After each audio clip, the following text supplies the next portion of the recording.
What's going on, everyone? So store showdowns are in full swing as of late, and I'm here to bring you all what I would consider the best decks of each archetype to help you destroy your store showdown. So we're going to be going over 5 different decks today, and each one of them kind of fits a different play style. So these are kind of my choices if I were to say, hey, I would like to play a little bit more of a slower archetype, a little bit more options, a little bit more controlling, or I just want to play big things every turn, get some value going, or maybe I just want to beat people in 2 minutes. Well, we got options for all those different archetypes today, and I'll leave links to these decks down below so you guys can check them out, adjust them for your own purposes, make replacements for cards that you don't have, and all the above. Before we get started, big thank you to my patrons over on Patreon. Thank you for supporting me, supporting the channel. And also, I have a TCG player link in the description down below. Be sure to use it for all of your cards if you want to pick up any of these decks here. And let's get started with the first one on the list, and that's going to be the fastest one. So first off, we got to talk about Sabine Green. Now, we're going to be talking about these decks in descending order of how quickly they can finish off games, which is one of the reasons why Sabine Green is first, as it is one of the fastest decks in the format on average. Also, I did not create these archetypes by any means, or these deck archetypes, or these leaders with this base combination. It's generally going to be a conglomeration of various different decks of Sabine Green, or whatever, list we're talking about, that have finished in top spots, and this one is no different. But Sabine Green, this one is, I don't want to say budget friendly. As you can see, the total price of at least this list here comes out to about $199, and Darksaber is a good reason for that. But most of these lists are going to be relatively more expensive than your one seeing right here. Now, this is honestly one of the fastest decks, but not because you're like immediately killing your opponent before your opponent can even deploy their leader, but because you've prepped so much damage in the early turns that by the time you do get to the important energy conversion lab turns with Podamron or Wrecker, they are able to kind of close out the game on that turn when you're able to deploy them. Turn 4, turn 5 is usually when these games end, on average with Sabine, unless you're fighting some more controlling decks that are able to stay alive until the later parts of the game. What it's really good at is kind of having game against every single deck in the format, because all you're trying to do is hit your opponent. Extra damage guaranteed from Sabine's action, extra damage from an early flip on a leader, and overall having one of the best aggressive rebel curve outs, on top of having an amazing ability to have a little bit of mid game and late game potential with Wrecker and Poe getting in the surprise chunk of damage with the direct damage from Podamron's attack trigger and K2SO's death trigger, as well as Four Claws, I believe in. You have a lot of ways to kind of end the game out of nowhere. The deck that it usually struggles against the most is going to be something along the lines of like a tempo aggro boba yellow, because it oftentimes just outvalues you, out-resources you, and gets a more important leader down super quickly. And it also could struggle a good amount against some of the super hard control decks. It could still go underneath and just absolutely dominate and run over some of these decks. But a lot of the early strength of Sabine Wren is getting down a turn 1 play, having it live to turn 2, and getting something like a Wing Leader or a Fleet Lieutenant in and attacking in for massive chunks of damage, because they have something that buffs up the previous unit or allows you to get in more damage with that previous unit played on turn 1. So if you are in a meta that's going to maybe have a ton of super hard control decks that, well, we have one of those lists today, or a meta that's going to be predominantly boba yellow, then maybe you might want to choose something different. But if you don't know what your opponent's going to bring and you just want to have a generally awesome matchup, or maybe you just want to get games over quickly, this is going to be the deck for you. On top of that, it does not require nearly as much as thinking through of every single play as some of the other lists. In fact, I would say out of all the 5 we're going to talk about today, this is the easiest list to pilot. Not saying that it's easy to pilot in that you're going to win tournaments if you bring Sabine Green, because there's going to be a lot of Sabine Greens in the meta, but that it's the easiest one to pick up easiest one to get in reps with and perform relatively well with maybe less experience than you might have hoped. Next one we're going to talk about is Boba Yellow. Now, for aggro decks, the first thing that I think most people think about is Sabine Green. It's a pretty obvious choice. Like, this is the best straight up aggro deck, thing that's going to end the game quickly. But when it comes to tempo plays and disrupting your opponent while putting on pressure, there is a little bit of conversation between Boba Yellow, Han Yellow. My pick is going to be Boba Yellow. It has just performed exceptionally well. Very, very early to deploy leader, and the extra resource that you get to leverage from Boba Fett himself is pretty powerful. Now, this one is a little bit more expensive in terms of what the meta variation of this would be than the Sabine Green, but it's not crazy, like out of the ordinary. The idea behind this is very similar to Sabine in that you're really looking to get early plays down and ride those plays to get an early damage.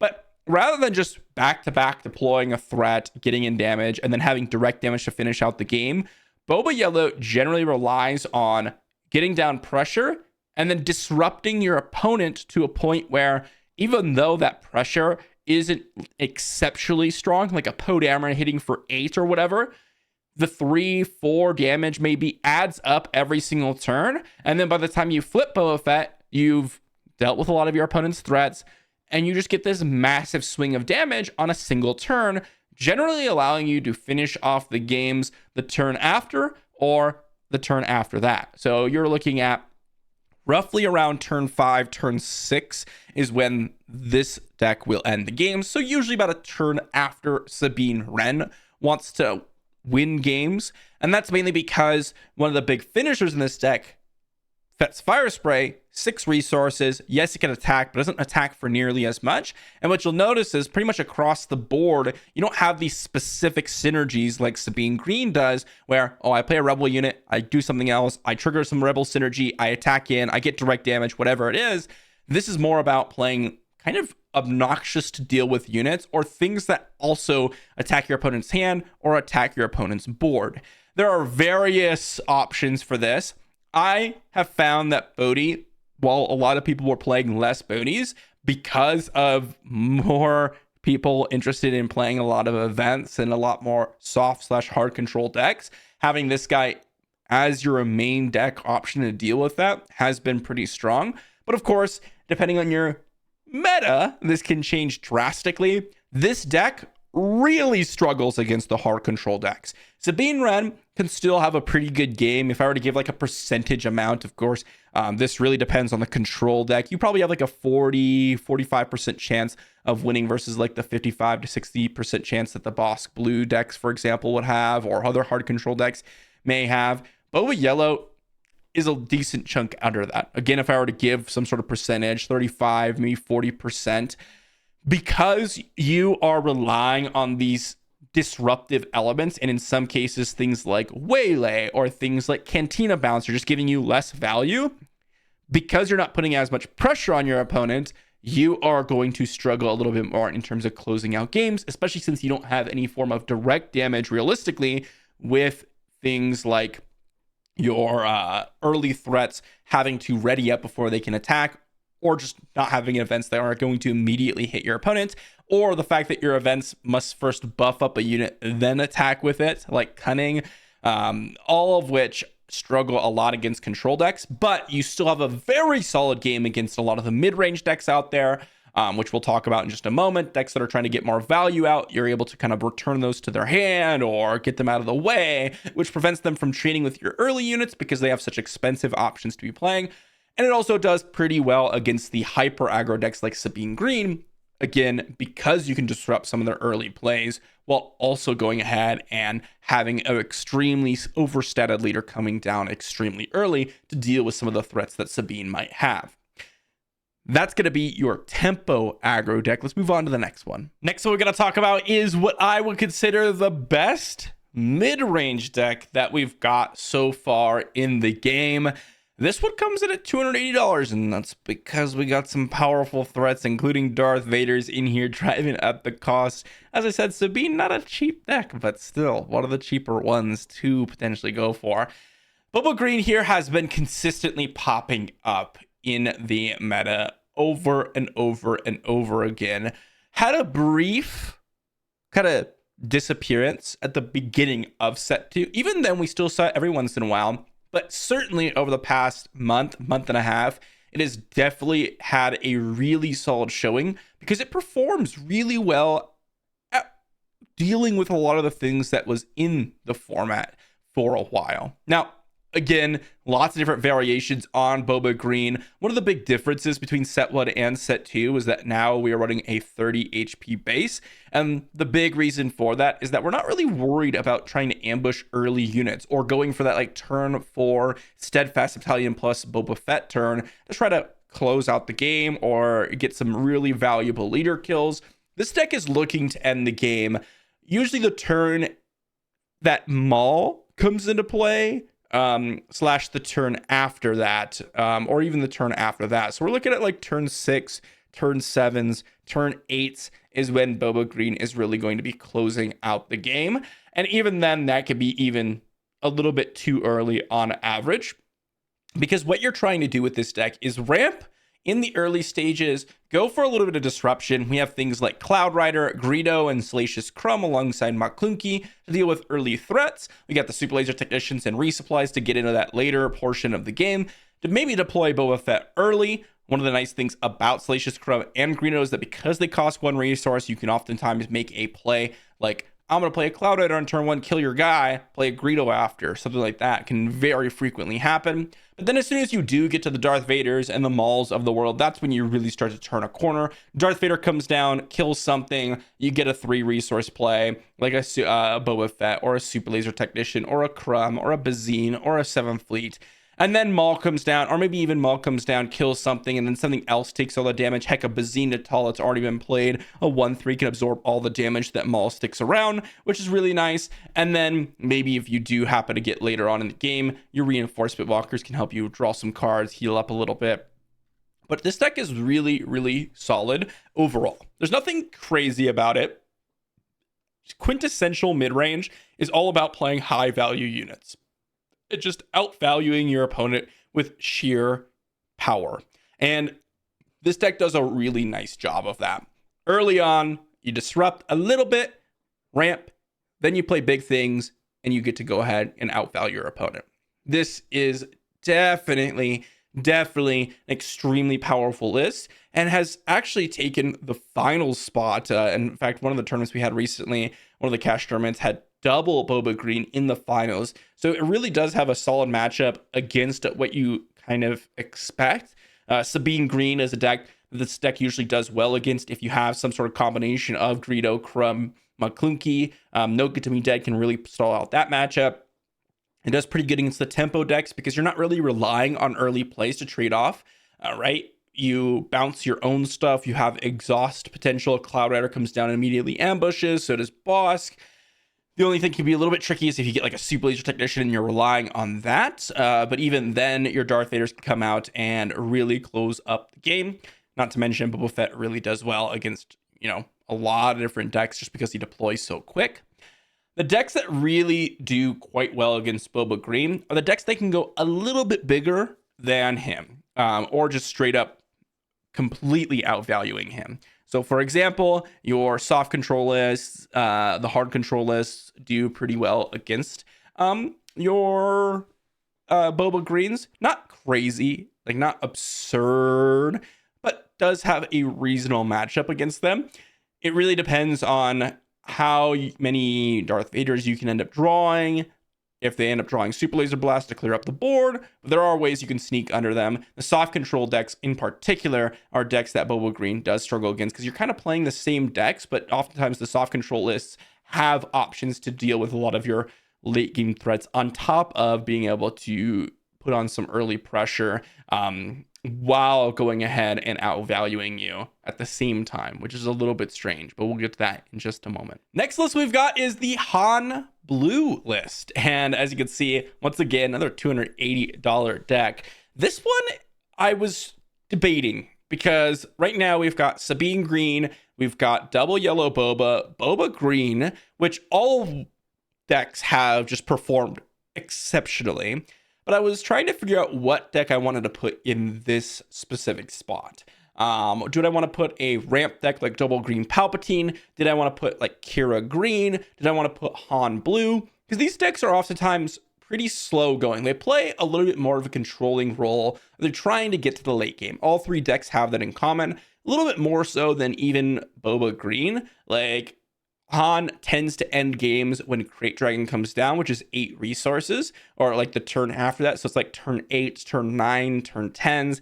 And that's assuming you can even stabilize the board to the point where you can afford to get down Crate Dragons. Because oftentimes you're playing a little bit from, not necessarily behind, you're just trading off things every single turn, because that's what Han does. And you're playing big things every single turn. But I decided to go with Han Blue, not only because it consistently keeps having very solid results, but also this deck is just extremely powerful at every point of the curve and has some game even against the more controlling deck. So this is just a solid, more soft control than a mid-range deck. Like, it's a mid-range deck, but it plays as if it's a soft control deck. And what I mean by that is you have the kind of classic removal options: open fires, fell the dragons, force throws, Carabas, or attacking your opponent's hand, attacking your opponent's board. But also at the same time, every single turn, you kind of want to be getting down something explosive because of Han's ability. You get to cheat on that mana cost or resource cost. So you're getting down like Poe Dameron's a turn earlier, Obi-Wan's a turn earlier, Luke's a turn early. But each one of those cards, because they are generally more expensive cost units than your opponents are playing, you just get to outvalue them at literally every single point in the curve, unless your opponent's ramping past you. This deck really, really does well against similar soft control lists, as you do have the Crate Dragons in the main deck. And because you are playing the kind of role of getting to the late game, but at the same time you're able to put on early pressure because of being a resource ahead, that really provides a huge dilemma for your opponents. Oftentimes they're playing from the back foot in those matchups. But it also does do pretty well against every single deck. Your Sabine Greens, they have a hard time dealing with all the restore, especially if they get 2 Han Blue, that is, turn 4s, turn 5, turn 6s. The tempo decks, a lot of your cards, because they comes down so early that your opponent can't really ignore them completely. They really do need to be active on that disruption. And in some cases, they just do something immediately. Mace Windu's do something immediately, Luke's do something immediately, Chewbacca does something immediately, and you can attack their hands. It's really when you're fighting against the mega ramp decks that just immediately outvalue you, and things like Luke Skywalker or Chewbacca don't really do all that much against Devastators and Reinforcement Walkers and things like that. Or when your opponent's playing a super hard control deck. That is potentially some of the trickier parts. Not saying that it has a bad matchup. I think Han Blue in general has the most neutral matchups. I think I was saying that like it had like Sabine Green has game against every matchup, and that's kind of similar to Han Blue, but even more so in that it just kind of does well against everything. It doesn't have a horrible matchup. One of the worst ones potentially could be some of the double green ramp decks, which are trying to do what you're trying to do, essentially is play a bomb every turn, but you kind of have to go through that early phase of ramping. So by turn 5s, turn 6s, you are playing a bomb every turn in those ramp decks. At least that's the goal. Han Blue, this is the deck that I tend to lean towards if I have an option to, although for me, in paper at least, I don't have the Luke Skywalkers. So I tend to skip past this one and go for something different. And that's going to be the last one on our list. So for those of you that are looking to play a long game, have to think about everything that you're doing, and also play within kind of small margins with the exception of a couple matchups, Bossk Blue is going to be for you. This is going to be your meta option for hard control lists. This deck is really, really powerful. It plays very few units, as you can see, a total of 15 units between ground and space, not including Bossk himself. The whole idea behind this deck is just to sit back, remove your opponent's units, use the correct removal for the opponent's units, and then close out the game with extremely powerful late game units, specifically Avenger, as it's usually the best win con. Sometimes it can be Great Dragon, and sometimes you can actually just close out the game earlier on with a client or a Childson or Bosk that ends up just kind of going unanswered. But generally speaking, you're looking at turn 9s, turn 10s, turns 11, 12, when you end the game with Bosk Blue. You don't just end the game when Avenger comes down, because generally speaking, your opponent has maybe like 5-6 damage on their base. You have to get in multiple attacks with Avenger, but at that point, the game is kind of sealed because you've controlled out the game. The main tricky part about this deck, and I would say between this deck and Boba Yellow, potentially, you have the hardest time. Boba Green and Han Blue generally are a lot easier because you get to play high value units that don't really have too much of a drawback. Boba Yellow, you need to make sure you're sequencing all the disruptive elements while also putting on pressure, while also going for the maximum value in some cases and not in other cases. Bosk Blue, you need to make sure you're using the right removal, the right amount of resources, the right amount of sequencing for each of your cards in order to actually last into the late game. Do I want to be putting a bounty on something and trying to go for the heal, or do I just want to attack with a client? Do I want to be playing Childson into a boss, Boba Yellow, when they have Waylay resources up? Probably not. Things like that. Small things, but that's where the percentage points come in for this deck. And what I mean by percentage points is this deck has a very good matchup, as I said earlier, against the Boba Yellows. But that's because a lot of the things don't really work against Bosk Blue. This can easily swap if you do not know the matchups.